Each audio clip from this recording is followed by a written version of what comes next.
Good day. I'm Dan Hawkins, House Majority Leader for the Kansas House of Representatives, and today I'm joined by Travis Couture-Lovelady.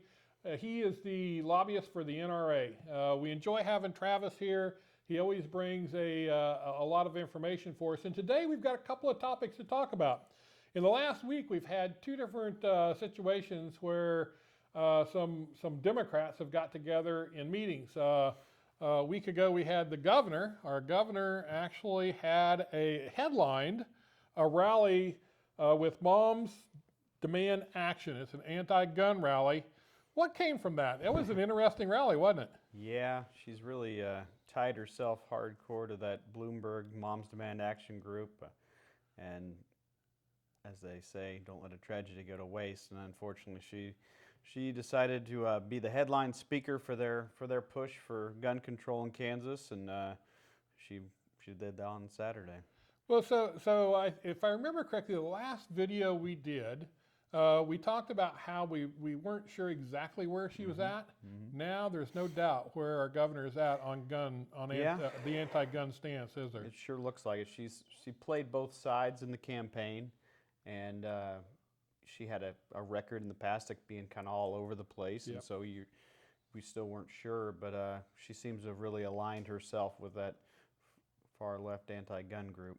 Yeah, and she's come out and basically said that she wants background checks, red flag laws. So tell me a little bit about the red flag laws and why that is such a bad deal. I mean, we've had bills in the past, but they've never went anywhere. I would say that she's probably going to try to do something with that this year. Share with our listeners about red flag laws.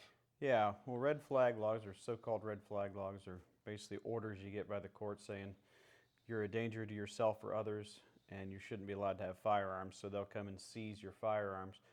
And most of them are written so there's no due process, so it actually takes away your constitutional rights without due process. So you don't get a hearing. There's a hearing and you're not there, but then they'll come in the middle of the night and execute this order to take your guns away from you. And that's a major problem, obviously, major constitutional issues there besides the Second Amendment, talking about Fourth Amendment issues.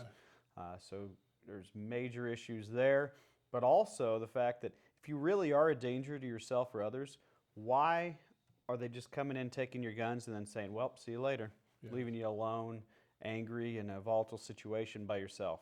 So you're really not getting any treatment. They're just taking away a tool and leaving you alone with a number of other things you could do. So I think it's kind of amazing, really, when you look at it, that, in the past, the Democrats have always talked about due process and how they espouse due process, but in this situation, they don't care about due process. Just take your guns away and just move on down the road.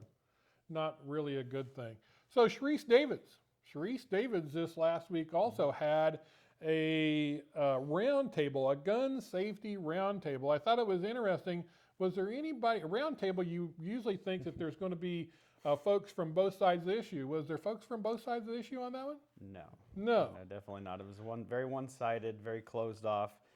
They only, issued us so many amount of tickets, and by the time any of our people even saw about it, it was pretty well closed off by that point. So, isn't that amazing that we would have when we have a roundtable discussion here in the state capitol, we bring people from all sides. We want to hear both pros and cons to each issue, so everybody gets a good chance to be heard.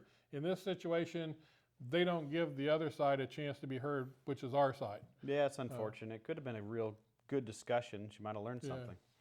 So, in closing, it's certainly a pleasure always having Travis here. Travis is in the State House quite a bit, especially during session. We see him a lot, but he's really our go-to guy with the NRA and our efforts to always protect the Second Amendment. Until next time, stay tuned, and we'll have some more information on it, I guarantee you. Thank you for listening.